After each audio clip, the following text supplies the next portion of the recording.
punyanya Didi Kempot. Kembali lagi di Balaspot. Halo kan pajak. Kali ini kita balik lagi di Balaspot. Episode yang akan kita laksanakan yaitu terusan dari episode sebelumnya. Kalau sebelumnya kita sudah membahas tentang tax ratio di Indonesia dan bagaimana sih upaya Indonesia untuk meningkatkan tax ratio tersebut. Dan kali ini kita masih membahas hal yang sama dengan tax ratio jilid kedua. Dan tidak kita ketahui bahwa di samping saya masih dengan narasumber yang sangat istimewa, yaitu ada Dr. Bapak Iman Nasirudin. Ya, Selamat pagi Bapak. Pagi Tasya. Ya, Bapak Iman Nasirudin ini bukan hanya Kepala KPP Pratama Bandar Lampung 1 loh kawan pajak. Ternyata Bapak Iman ini merupakan salah satu akuntan yang berasal dari UGM, benar Bapak? Iya, betul. Benar ya. Jadi untuk masalah tax ratio sudah tidak bisa kita iniin lagi ya. Udah menjadi bagian dari Pak Imam, sudah sangat mengerti ya Pak ya tax ratio di Indonesia ini ya Pak ya. Oke, Pak, kalau kemarin pas Tasya melihat dari episode bagaimana sih Indonesia untuk meningkatkan tax ratio, di situ Bapak sudah memberikan gagasan ya Pak ya, bahwa salah satunya untuk meningkatkan tax ratio itu yaitu dengan cara membuka data ya Pak ya. Salah satunya kita bersinergi untuk membuka dan mengakses data ke semua lembaga dan instansi, benar ya Pak ya? Dan ternyata gagasan ini juga sudah pernah Bapak berikan secara langsung ya Pak ya, di DPR Komisi 11. Nah, kalau melihat dari judulnya tax ratio, ini berarti kita membahasnya udah ekonomi makro ya Pak ya? Benar ya Pak ya?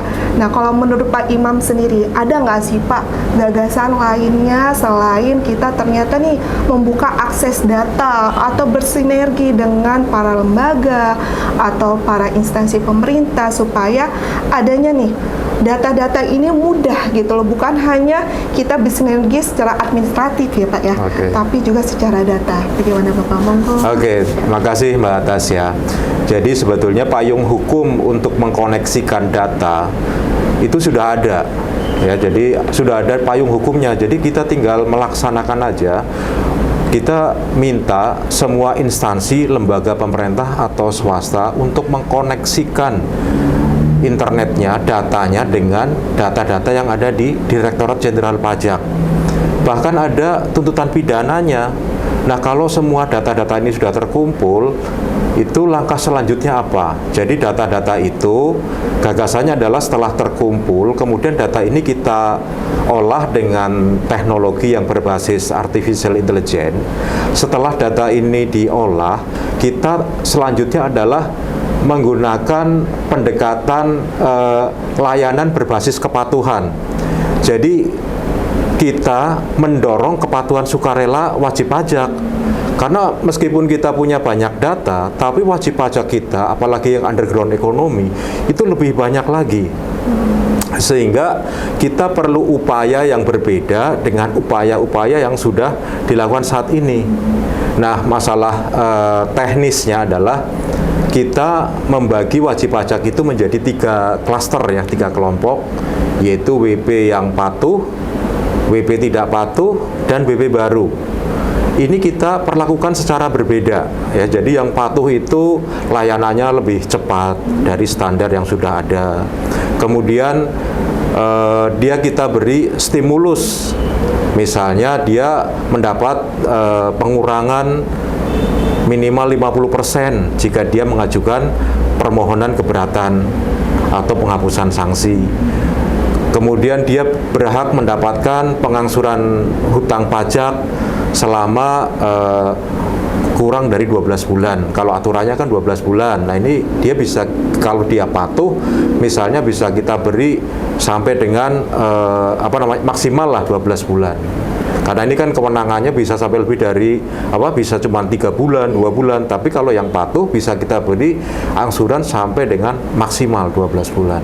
Kemudian tidak kita prioritaskan untuk diperiksa, sehingga kalau ada data, ada temuan, WP patuh ini kita komunikasikan dulu, AR mengkomunikasikan dengan wajib pajak tersebut. Jadi ada fasilitas-fasilitas tambahan yang bisa menjadi stimulus daya tarik dan sekaligus membuat WP yang tidak patuh dan WP baru itu ingin menjadi patuh. Jadi seperti halnya kalau di bank mungkin kayak wajib pajak, nasabah prioritas. Jadi dia tuh dilayani secara khusus.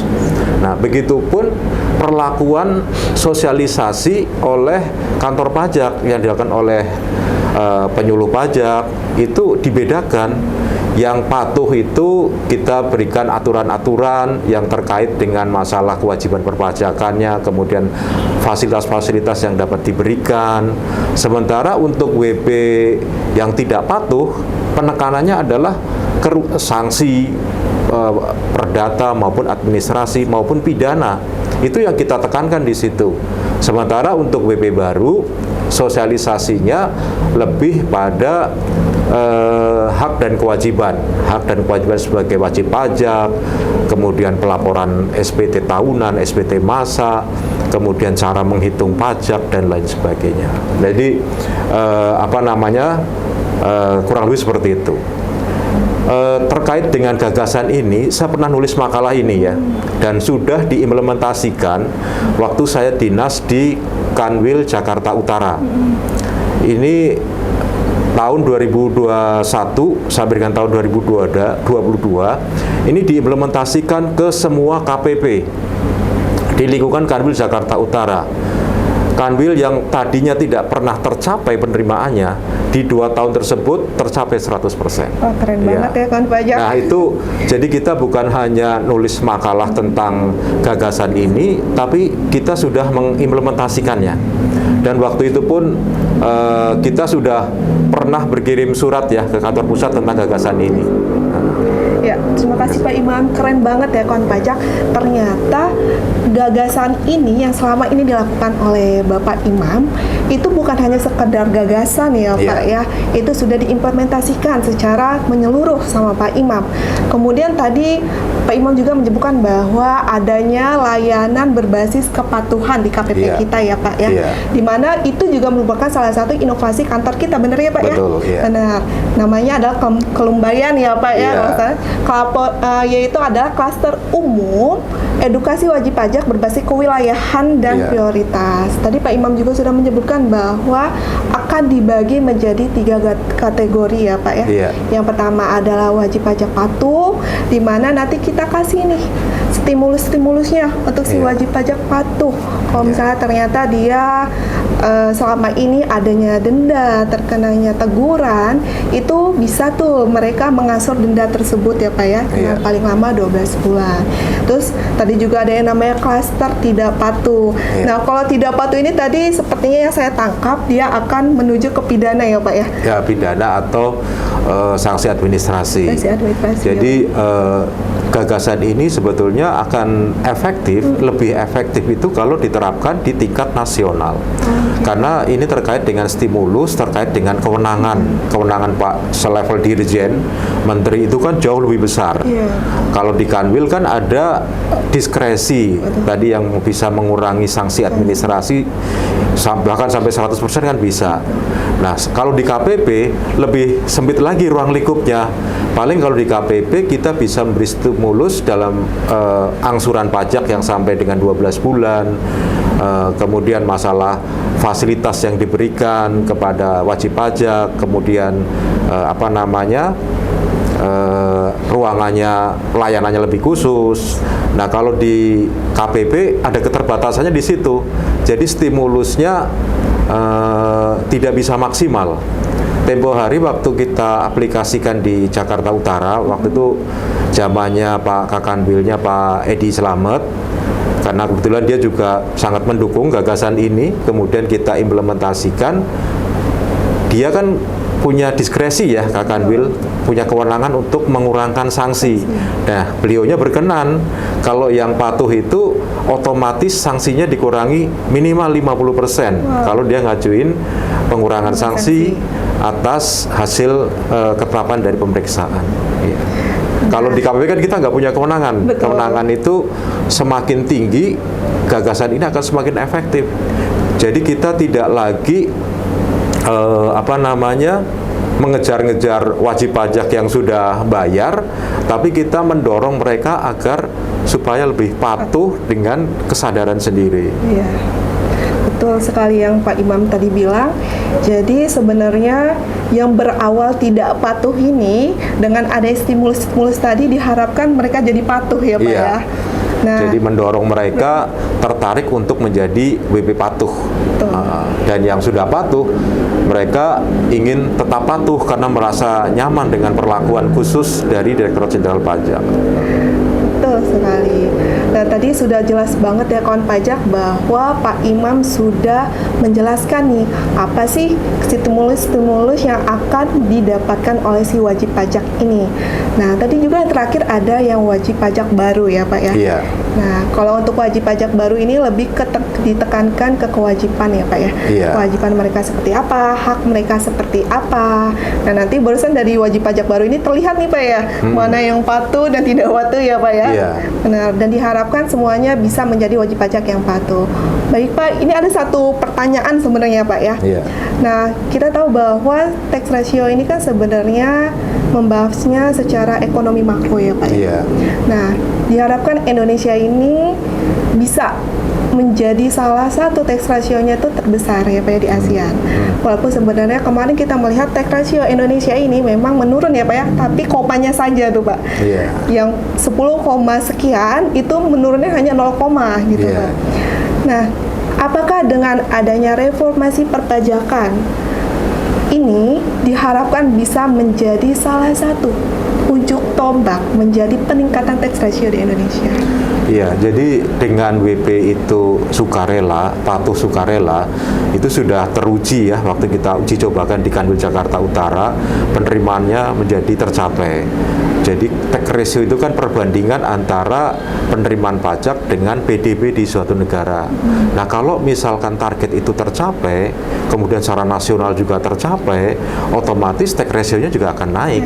Nah, jadi kalau misalkan ide ini diterapkan secara nasional, ini akan mendorong wajib pajak itu untuk patuh secara sukarela. Daripada saya dikenai sanksi, mending saya mendapat layanan yang lebih baik, lebih cepat, dan kalau ada masalah kita bisa mendapatkan fasilitas pengurangan sanksi minimal 50% misalnya. Kalau ini tergantung dari misalnya kalau di level nasional bisa lebih tinggi lagi, bisa dibuat sedemikian rupa sehingga lebih menarik untuk WP menjadi lebih patuh.